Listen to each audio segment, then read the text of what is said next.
माफ कीजिएगा, मैं राग रागिनियां नहीं समझता, लेकिन आप मुझे एक गीत दे दीजिए, उसकी धुन दे दीजिए, फिर आप जैसा चाहेंगे मैं वैसा ही गाऊंगा। बाबुल मरा नहीं हर छूटा जाए। नमस्कार साथियों, पिछले एपिसोड में हम लोगों ने 1913 से 1930 तक की फिल्मों के संबंध में चर्चा की थी।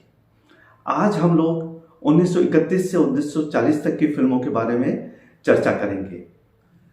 नौटंकी से मुकाबला करते करते कहीं बहुत आगे पहुंच गए सिनेमा में। यदि कोई कमी थी तो सिर्फ इस बात की कि उसके पास आवाज नहीं थी। लिहाजा दर्शकों को कहानी से जोड़ने के लिए सिनेमा घरों में तबले, पेटी और माइक के साथ साथ 2-3 वक्ता भी बिठाने पड़ते थे। फिल्मों में चलने वाली मारधाड़ और नाटकीय घटनाओं के वक्त हारमोनियम और तबले की जुगलबंदी चलती तो पात्रों की आपसी बातचीत को समझाने के लिए वक्ता अपनी बाजीगरी दिखाया करता।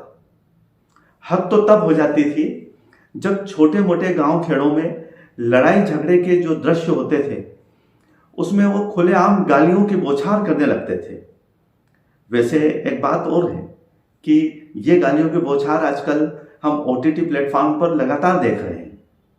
इन चीजों के लिए न तो कोई सेंसर था न आत्मसंयम, इसलिए छोटे शहरों में भले घर की बहू बेटियां तो छोड़िए, पुरुष भी फिल्में देखने से कतराते थे। सिनेमा में ध्वनि आई तो संवादों में स्वतः अनुशासन आ गया, लेकिन यह सब इतना आसान नहीं था। एक तो सिनेमा में ध्वनि रिकॉर्डिंग बहुत महंगी पड़ती थी, दूसरी गूंगी फिल्म तो बंबई में बनाकर मद्रास और बर्मा तक में दिखलाई जा सकती थी, लेकिन मराठी भाषा में बनी फिल्मों को कोई तेलुगु भाषी कैसे देखता। लिहाजा इन फिल्मों का दर्शक वर्ग भी कम था। अंततः आर्देशिर ईरानी आ गए। उन्होंने रुस्तम भरूचा के साथ लंदन जाकर ध्वनि मुद्रण सीखा और 14 मार्च 1931 को मुंबई के सिनेमाघर मैजेस्टिक में भारत की पहली सवाक फिल्म आलम आरा प्रदर्शित की। मैं याज्ञवल्क्य दुबे और आप देख रहे हैं मेरा चैनल सिने यात्रा।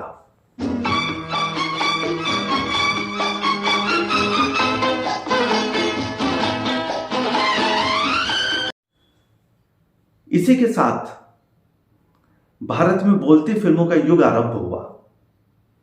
अब तक जो सिनेमा गीत, संगीत और संवादों के अभाव में 1.5 घंटे का हुआ करता था, अब 2.5 घंटे का हो गया। अब सिनेमा सिर्फ घूमती फिरती छवियों का नाम नहीं था, अब यह गीत, संगीत, संवाद और इन सब से बढ़कर सितारों का जमघट था। आलम आरा में WM खान ने दे दे खुदा के नाम पे प्यारे, ताकत है घर लेने की, कुछ चाहे तो मांग ले मुझसे, हिम्मत हो घर लेने की गाया और इस प्रकार हिंदी सिनेमा को उसका पहला गीत मिला। ताकत है घर देने की, दे दे कुछ चाहे अगर तो मांग ले मुझसे, चाहे अगर तो मांग ले मुझसे, हिम्मत है घर लेने की, ले ले। अब गीत संगीत सिनेमा का अनिवार्य अंग हो चुका था। आलम तो यह था कि इंद्र सभा 1932 में जो फिल्म रिलीज हुई थी, जो उसके निर्देशक जे मदन थे, जोश में आकर 71 गाने रख दिए उसमें। बहरहाल 1 साल के अरसे में ही वी शांताराम, शाहू मोडक, KL सहगल, दुर्गा खोटे और सुलोचना जैसे सितारों का उदय हो चुका था और जनता इनके नाम से टिकट खिड़की पर पहुंचने लगी थी। हिंदी के साथ साथ अन्य भाषाओं में भी फिल्म बनना शुरू हो गई। मराठी फिल्म श्याम सुंदर ने तो सिल्वर जुबली मना ली थी। सन 1933 में हिंदी सिनेमा ने आधुनिकता की ओर एक कदम और बढ़ाया। हिमांशु राय ने भारत की पहली अंग्रेजी फिल्म कर्मा बनाई और उसमें देविका रानी के साथ खुद का चुंबन दृश्य भी दिखलाया। गायकों में कैसी डे, जाओ जाओ ए मेरे साधो फिल्म पूरन भगत और के.एल. सहगल लग गई चोट करेजवा में हाय रामा यहूदी की लड़की लोकप्रिय हुए। इनके नाम पर रिकॉर्ड खरीदे जाने लगे। के.एल. सहगल और उमा शशि की जोड़ी चंडीदास 1934 में खूब जमी। अब यदि हम आंकड़ों की दृष्टि से देखें तो 1931 में 32 फिल्में बनी, 1932 में 59 फिल्में बनी, 1933 में 73 फिल्मों का निर्माण हुआ, 34 में 119 फिल्मों का निर्माण हुआ, 1935 में 150 फिल्में बनी, 1936 में 134 फिल्मों का निर्माण हुआ, 1937 में 102 फिल्में बनी, 1938 में 89 फिल्मों का निर्माण हुआ, 1939 में 80 फिल्मों का निर्माण हुआ और 1940 में 86 फिल्में बनी।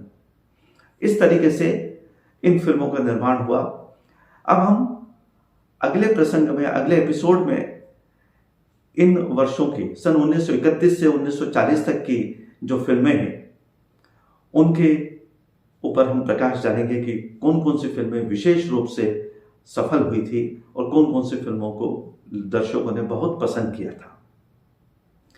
यदि आपको ये चैनल अच्छा लगता है तो आप इसे लाइक, शेयर और सब्सक्राइब कीजिए। शेष फिर। धन्यवाद। नमस्कार।